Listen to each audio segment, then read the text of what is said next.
Salut, on se retrouve aujourd'hui pour une nouvelle vidéo et ça va être mon book haul et bilan lecture pour les mois de août et septembre. Alors, je vous préviens tout de suite, le bilan lecture va être très court. Je sais pas ce que j'ai eu. Petite panne de lecture, j'ai eu vraiment beaucoup de mal. Là, j'ai commencé un nouveau livre et vraiment je galère, mais je suis fatiguée constamment et du coup, j'arrive pas à me motiver à lire.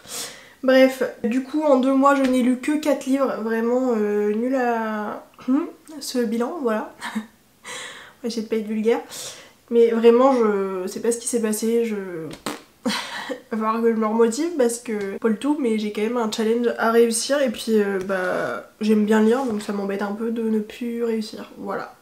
Bref, du coup j'ai lu 2 livres au mois d'août et 2 livres au mois de septembre. J'ai commencé le mois d'août en lisant le tome 1.5 de Captive de Sarah Rivens que je n'ai plus en ma possession puisque c'est une amie qui me l'a prêté. Donc c'est toujours dans ce monde très violent des gangs, des meurtres, tout ça. Donc il y a toujours de la violence mais au lieu d'y suivre Asher qui est donc le chef du gang, on y suit Ben, son meilleur ami, et on y suit son histoire avec Bella.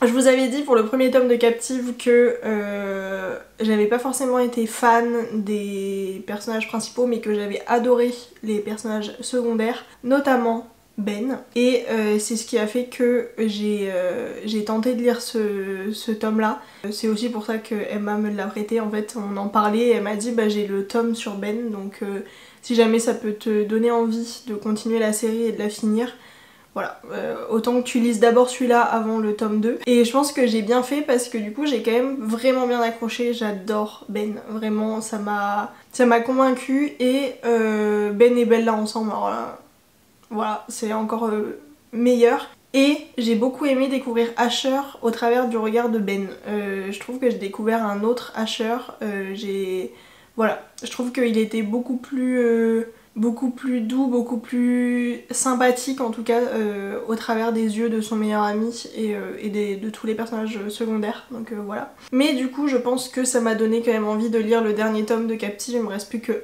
un tome pour finir la saga et voilà, je me dis que ça peut quand même être sympa de la finir. C'était pas forcément gagné hein, de me convaincre à finir la saga.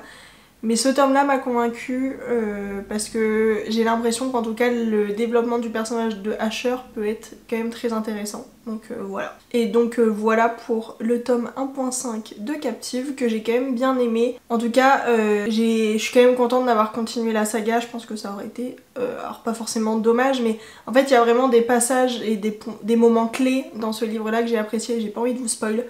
Mais il y a certains chapitres où j'ai été vraiment captivée et j'arrivais plus à m'arrêter de lire. J'évite de trop vous spoil sur l'histoire parce que ce serait quand même con si jamais vous voulez lire. Ensuite, j'ai lu le tome 4 des Bridgerton de Julia Quinn aux éditions J'ai lu. Et vraiment, coup de cœur incroyable. J'ai adoré ce tome. J'attendais vraiment beaucoup de ce tome là parce que on y suit donc l'histoire de Colin Bridgerton qui est le 3e fils des Bridgerton et son histoire avec Penelope Featherington. Et en fait, Colin et Penelope, je les adore depuis le début. Que ce soit dans les livres ou dans la série, j'adore Colin et Penelope et du coup c'est pour ça que j'attendais tellement de ce tome. J'avais peur d'être déçue, hein, on va pas se le cacher, mais ça a dépassé toutes mes espérances. J'ai adoré ce tome.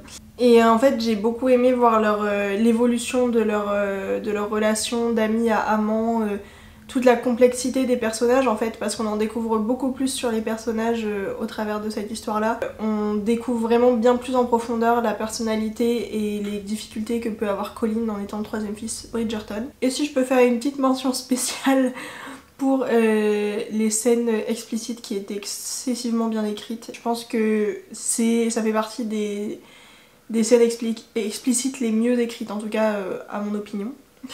Et c'est surtout que c'est des scènes qui collent parfaitement à la personnalité des personnages, donc c'est ce qui fait que c'était si bien écrit aussi et que voilà, j'ai pas trouvé que ça faisait too much dans le livre, voilà. Mais vraiment énorme coup de cœur, c'est vraiment mon tome préféré depuis le début de la saga et j'ai hâte de lire la suite. Je ne les ai pas en ma possession, les suivants, et j'ai prévu de faire un no-buy au mois d'octobre parce que là faut que je vide ma pile à lire. et peut-être même au mois de novembre, je ne sais pas encore, parce qu'il y a mon anniversaire qui arrive au mois de novembre et que sur ma liste d'idées cadeaux il y a pas mal de livres, donc ça se trouve je vais en avoir et si je peux éviter d'en acheter encore plus, ça pourrait ne pas être bête. Mais voilà, dès que je me remets à acheter des livres, je pense que la priorité ce sera les tomes 5 et 6 des Bridgerton. Et donc au mois de septembre, j'ai lu 2 petits livres de romance que j'avais achetés au mois d'août. Mais j'avais vraiment trop envie de les lire. C'est 2 livres qui sont très hype sur TikTok, que j'ai beaucoup vus et j'avais très envie de les lire. J'ai tout d'abord lu Love and Other Worlds de Christina Lauren aux éditions Hugo Poche. On y suit Massy qui est une interne en pédiatrie qui est fiancée à un homme mais son histoire la passionne pas spécialement. Et elle retombe un jour sur Elliot qui est tout simplement son premier amour, son premier meilleur ami, tout. Voilà, Elliot c'était tout pour elle. Et ils se retrouvent donc 10 ans après leur rupture et c'est une trope de seconde chance, de premier amour, tout ça. C'est si bien écrit, j'ai absolument adoré ce livre, j'ai pleuré évidemment. Et en fait, ce que j'aime bien c'est qu'au début on sait pas du tout ce qui s'est passé pour qu'il coupe absolument tous les ponts, enfin on sait rien du tout. On sait juste ce que chaque personnage ressent pour l'autre, pour ce qui s'est passé et tout ça. En fait jusqu'à la fin on ne sait pas exactement ce qui s'est passé et je trouve que c'est très surprenant, c'est très bien écrit. Voilà, j'ai adoré. Christina Lauren c'est 2 auteurs et vraiment j'adore, il faut que je lise d'autres livres. D'ailleurs il y en a un autre que j'ai acheté et qui je pense, alors je suis pas forcément dans le mood pour le lire maintenant, mais je pense que je vais beaucoup l'aimer aussi parce que j'aime beaucoup leurs plumes. Mais voilà, si jamais vous aimez les romances, mais alors c'est une romance mais c'est aussi, je trouve que, enfin c'est pas une romance superficielle, voilà, je sais pas comment expliquer ça mais j'ai beaucoup aimé. Après j'aime bien les romances donc ça aide peut-être. Et j'ai cédé à la hype. J'ai commencé la saga Campus Drivers de C.S. Quill aux éditions Hugo Poche également. Donc c'est le tome qui s'appelle Super Mad. Donc on y suit l'histoire de Loïs qui est une jeune femme qui va commencer son cursus à l'université qu'elle est censée faire avec son copain. Mais celui-ci la met à la porte du jour au lendemain et rompt avec elle sans raison particulière. Et elle se retrouve à la rue et c'est donc Lane, globalement un homme qui ne veut pas s'attacher, qui reste assez froid. Voilà, c'est globalement le résumé très rapide de Loïs, et ce qui est bien plus complexe que ça. Mais encore une fois, j'ai pas forcément envie de vous spoil. Mais donc Lane est le voisin de l'ex de Loïs et se retrouve à l'héberger puisqu'elle est à la rue. Commence donc une histoire où clairement ils se détestent, ils se tolèrent, voilà. Ça finit évidemment en romance mais bien plus complexe que ça en fait. La personnalité des 2 personnages fait que ça reste une histoire assez palpitante, assez sympathique. Il y a des personnages autour des 2 personnages principaux qui sont géniaux, que j'aime d'amour. Et par contre la fin, j'ai été obligée d'aller lire le début du 2e parce que moi je pouvais pas ne pas savoir. Si jamais vous l'avez lu, vous savez de quoi je parle, mais vraiment le dernier chapitre, les dernières lignes, c'est juste pas possible. Voilà. Moi ça m'a mis dans un état où j'étais en mode qu'est-ce qui s'est passé. Mais voilà, j'ai beaucoup aimé et comme je vous l'ai dit, du coup j'ai acheté le 2e tome, mais je ne l'ai pas encore lu. Donc voilà pour le mini bilan lecture. C'est pas fameux.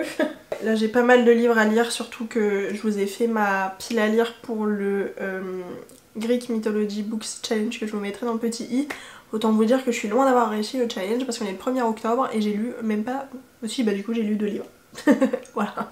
Et on va pouvoir passer à la partie book haul où à un moment donné il faut que j'arrête d'acheter autant si je lis aussi peu. Voilà. Je voulais d'abord vous montrer un petit cadeau que mon frère m'a fait. Il est allé à Porto et il est allé à la librairie Lelo et il m'a acheté un petit livre absolument magnifique. Il m'a offert Roméo et Juliette de William Shakespeare aux éditions donc Lelo. C'est l'édition de la librairie, on peut acheter ces livres là que là-bas. Et c'est un magnifique petit livre rouge comme ça en tissu avec un jaspage doré. Ce livre est magnifique. Je n'ai jamais lu Roméo et Juliette donc ça va clairement être l'occasion. Voilà, mais c'est un petit bijou, je m'attendais clairement pas à ce qu'il me ramène un livre de Porto et je suis trop contente. Et ensuite j'ai craqué chez Cultura. Alors une première fois et après une seconde fois. La seconde fois c'était clairement pas prévu. La première non plus d'ailleurs, mais en même temps je m'attendais pas à ne pas craquer en allant chez Culture. Alors je vais d'abord vous présenter les suites de saga que j'ai acheté. J'ai acheté le tome 2 des Campus Drivers, donc de C.S. Quill, toujours aux éditions Hugo Poche. Et on y suit donc Donovan, un des meilleurs amis donc de Lane, qui est également un Campus Driver, parce que Campus Driver, je vous ai pas forcément expliqué, mais c'est une application que toute la bande de meilleurs amis de Donovan, Lane et je ne sais plus le nom des autres. En gros ils ont créé une application type Uber mais sur le campus et voilà, ils conduisent les étudiants qui payent pour enfin selon là où ils veulent aller sur le campus, voilà. Globalement l'idée. Et donc là on y suit Donovan, Campus Driver adulé et bourreau des cœurs avéré, prend conscience des séquelles que peut causer son comportement. Il décide de devenir le petit ami parfait. Pour cela il a besoin du meilleur coach dans le domaine, Kerry. Mais même s'ils ne se sont jamais fréquentés, celle-ci sait qu'elle ne veut rien avoir à faire avec lui. Les tombeurs d'un soir en quête de repentir, elle n'y croit pas une seconde dans la vraie vie. Elle préfère collectionner les héros de romance qu'elle dévore. C'est bien moins compliqué. S'il parvient à la convaincre, c'est un programme intensif en romantisme que va devoir suivre Donovan, mais n'est pas un héros de New Romance qui veut, surtout quand la réalité essaie de jouer avec la fiction. Oui, parce que du coup le tome 2 s'appelle Book Boyfriend. En tout cas ça m'a l'air plutôt pas mal. J'avais bien aimé le personnage de Donovan dans le premier tome, donc hâte de le lire. J'ai également acheté les tomes 2 et 3 de la Compass Series de Brittany Chéri. Donc j'ai acheté Lueur de l'Est qui est le tome 2 et À l'Ouest les vagues qui est le tome 3. Alors je savais que je voulais en acheter un mais j'ai acheté les deux. J'ai pas résisté. Le tome 2 ça a l'air d'être une histoire d'amour au travail avec donc deux personnages qui se sont rencontrés dans une soirée déguisée et ils se retrouvent 2 ans plus tard au travail. Voilà, j'ai pas forcément envie d'en savoir plus, je vous en ai parlé dans ma pile à lire parce qu'elle est dans ma pile à lire pour le Greek Mythology Books Challenge, j'oublie toujours le nom, je suis fatiguée, je suis désolée. Mais voilà, si jamais vous voulez plus de détails sur ce livre-là, n'hésitez pas à aller voir ma pile à lire. Je vous avoue que j'ai une mémoire assez courte et que j'aime bien avoir un petit peu de surprise, donc j'ai pas forcément envie de relire le résumé là, maintenant, tout de suite. Sur le tome 3, au dos, il y a une phrase qui met « Ne renonce pas à l'amour, même lorsqu'il te fait peur ». Ça m'a l'air plutôt sympathique, j'adore la couverture, voilà. Donc apparemment... Alors si je lis juste la première phrase, c'est « J'ai toujours cru aux contes de fées, lui préférer les films d'horreur ». En tout cas, c'est une plume que j'aime beaucoup, j'adore la plume de Brittany Chéri, donc je pense que la suite de la saga va me plaire. Ensuite, j'ai acheté de Sally Rooney, Où es-tu? Monde admirable aux éditions Point. Je vous avais dit que j'avais pas été forcément fan de Normal People. Enfin, j'avais eu parfois du mal avec la temporalité, la plume, voilà. Mais j'avais quand même beaucoup aimé, en tout cas il y a certains aspects de la plume de Sally Rooney que j'avais adoré, donc j'ai eu envie de lui donner une seconde chance.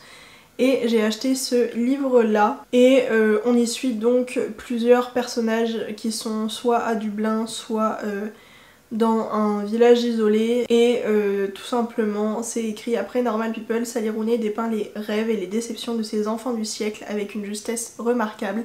Et c'est quelque chose que j'avais adoré dans Normal People, c'est la façon de dépeindre le monde et ce qui nous entoure que je trouve très juste chez Sally Rooney.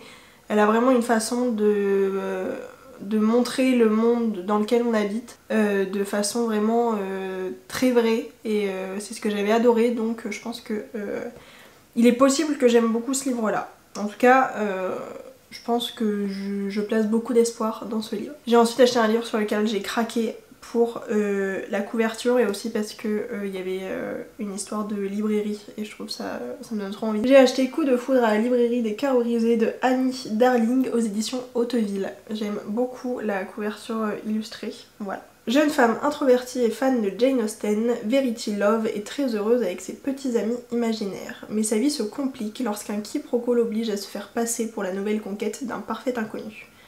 Pour une raison qui lui échappe, Johnny a besoin de faire croire à ses proches qu'il n'est plus célibataire. Malgré les réticences de Verity, il la persuade de former un duo le temps d'un été pour l'accompagner au mariage, anniversaire et autres garden parties. À une seule condition, ne pas tomber amoureux. On peut se douter que cette condition n'est pas respectée. Sinon ce serait pas une romance. Mais voilà, ça m'a l'air plutôt sympathique. Ensuite, j'ai donc acheté un autre livre de Christina Loren qui s'appelle L'Antilune de miel aux éditions Hugo Poche. Donc on suit Olive et Ethan qui se détestent et qui par un enchaînement de circonstances se retrouvent à partir en nuit de noces alors qu'ils ne sont absolument pas mariés à Maui et ils se retrouvent pendant 10 jours forcés à jouer au couple de jeunes mariés amoureux. Donc c'est clairement une trope de enemies to lovers. J'en ai entendu beaucoup de bien donc on va voir ce que ça donne. Et comme j'ai beaucoup aimé le premier livre de Christina Loren que j'ai lu et que j'ai beaucoup aimé leurs plumes, pourquoi pas. Ensuite il y a deux autres livres de New Romance donc de aux éditions Hugo Poche que j'ai acheté.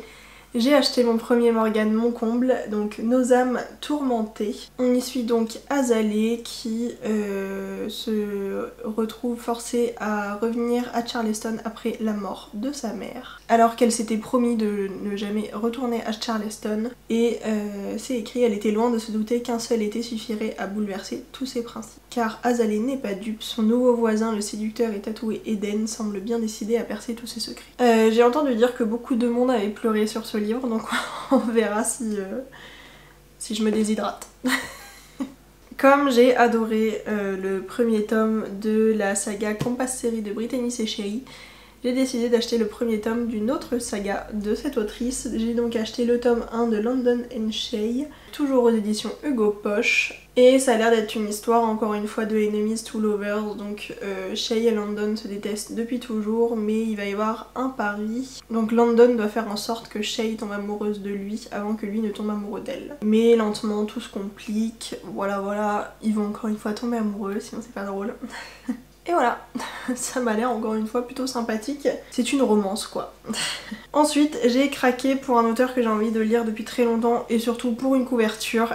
J'ai acheté Hippie de Paulo Coelho aux éditions J'ai lu. Je vous laisse admirer cette couverture qui est absolument divine. Alors je ne vais pas le lire maintenant, je pense que ce sera plutôt pour le printemps. Je pense que c'est un bon petit mood de printemps. C'est un roman autobiographique dans lequel Paulo Coelho nous fait revivre le rêve pacifiste de la génération hippie de début des années de 1970. Paulo est un jeune homme aux cheveux longs qui souhaite devenir écrivain. Fuyant la dictature militaire brésilienne, il part faire le tour du monde à la recherche de liberté et de spiritualité. À Amsterdam, il rencontre Carla, qui n'attendait que lui pour la destination phare du mouvement hippie, le Népal, à bord du fameux Magic Bus. Cette traversée de l'Europe sera le début d'une extraordinaire histoire d'amour et d'une quête de vérité intérieure qui les conduira à adopter un nouveau regard sur le monde. Qui veut apprendre à se connaître commence par explorer le monde.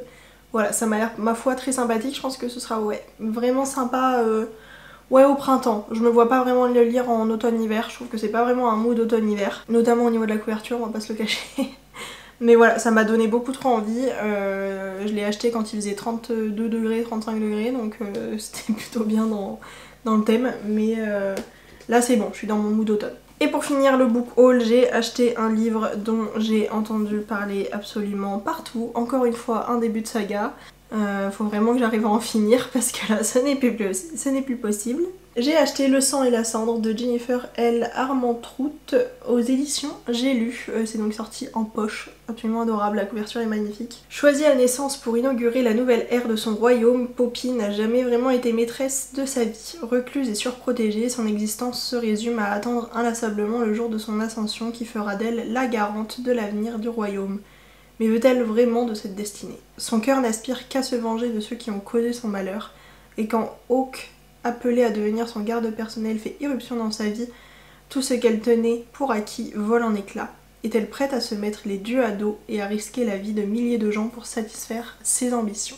Vraiment, je n'ai entendu que du bien de cette saga, de ce premier tome, donc j'ai beaucoup trop hâte de le lire. C'est un bon petit pavé, je suis pas forcément habituée, 700 pages.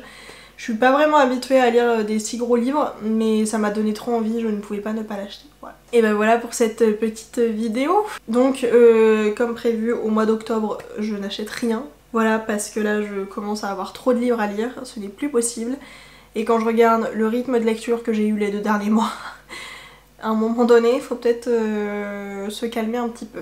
Voilà. Bref, j'espère que cette vidéo vous aura plu. Si c'est le cas, n'hésitez pas à liker, à commenter et à vous abonner, ça fait toujours très plaisir. Et moi je vous fais des très gros bisous et je vous dis à très vite pour une nouvelle vidéo. Ciao.